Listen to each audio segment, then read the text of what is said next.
This is the Figure Complex Amazing Yamaguchi series number 003 Venom by Kyoto, the third installment of the Marvel figures for this amazing Yamaguchi line by Kyoto. And I absolutely love this figure. I know you've seen a lot of reviews of this figure. It's a great figure. Everybody knows that. I just wanted to do a quick video showing, just telling you guys my thoughts on this figure.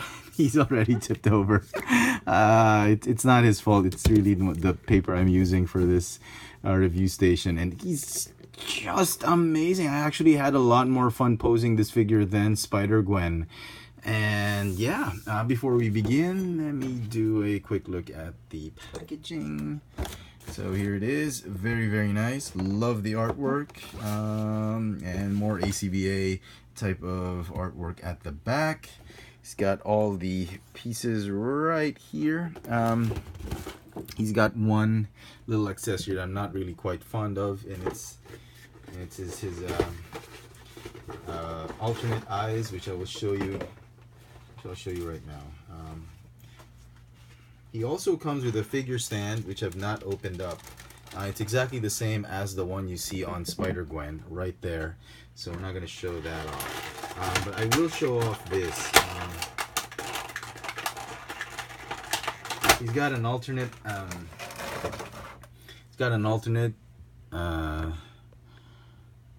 Set of eyes, a sort of mask, I should say. It's mask, and it actually is very loose. Once you've removed, if you don't really need my suggestion is, if you don't really need this squinty type of eyes on him, like a crazy looking, like, if you don't really need that, don't remove this. Don't remove the original set of eyes that are on him, because once you do, it's just super loose, and you'll have to put some nail polish or floor wax, whatever, or super glue, whatever, just to keep it on, and it doesn't stay on nicely, because before I removed it, it was on really tight.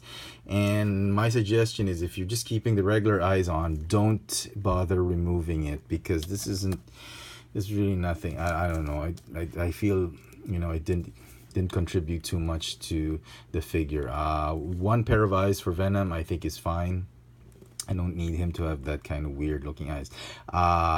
It would probably be better if they'd used this plastic for, I don't know, maybe like an unmasked, an Eddie Brock head. Maybe that would have been better.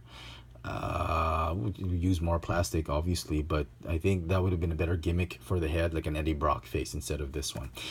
Nevertheless, it is still an awesome figure, and that is not a deal breaker. I will show you the artwork that's on the insert of the packaging, and not entirely sure who did this, but it is absolutely wicked. Look at that.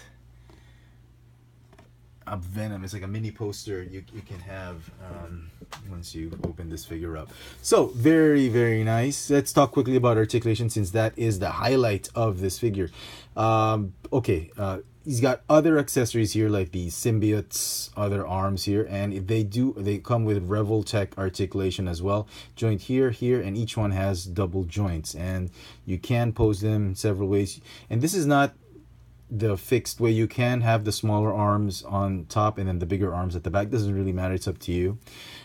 His head sculpt, wow, just a ton of articulation. It's got Revoltech joint here and here. The jaw can move up and down, and you can swing it side to side if he's being punched by Spider-Man. And there goes his mask, or eyes, as I was saying.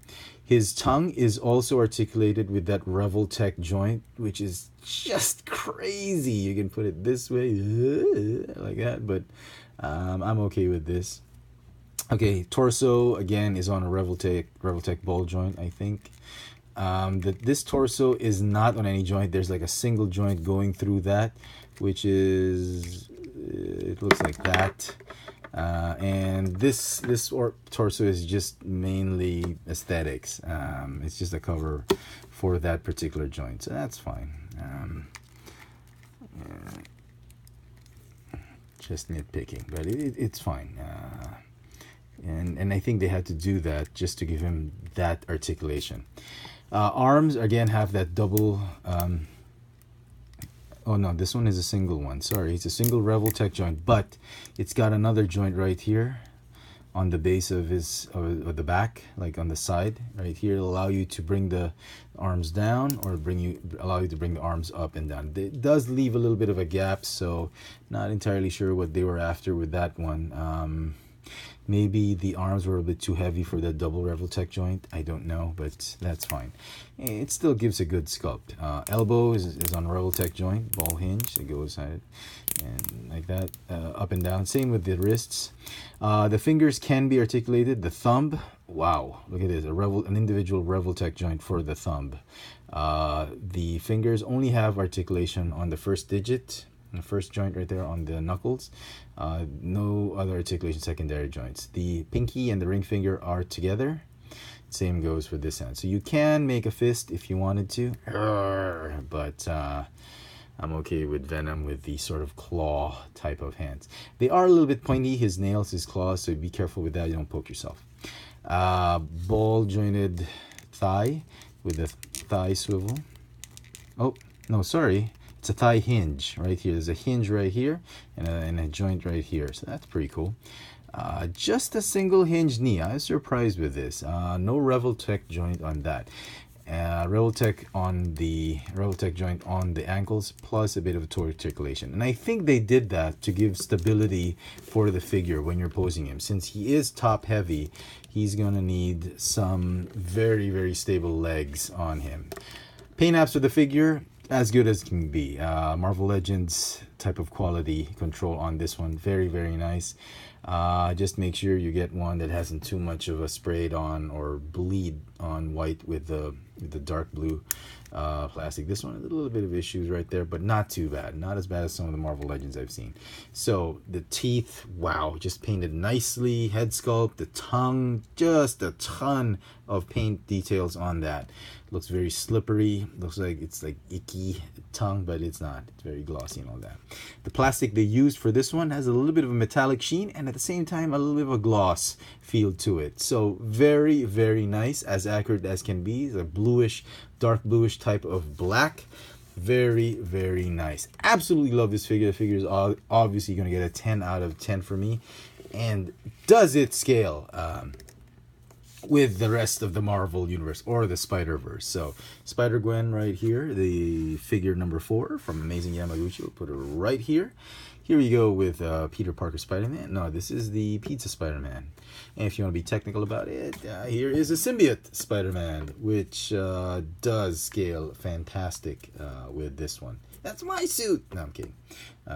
So yeah, I paid a little bit more than I should have paid for this one. I was hoping to get it for $75. No. Yeah, $70, but I actually ended up paying $80 for this figure at a hobby shop. It's an import. $70 to $80 I think is the price range for this one.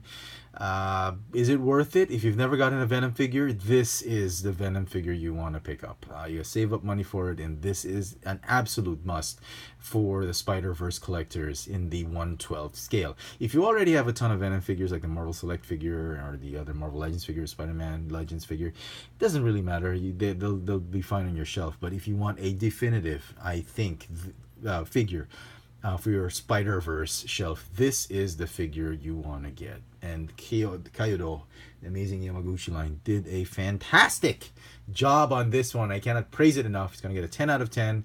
I hope you can get it at a decent price. And man, this is one heck of a figure. Very, very nice. Well done. The figure complex, Amazing Yamaguchi Venom by Kyoto. Thanks for watching.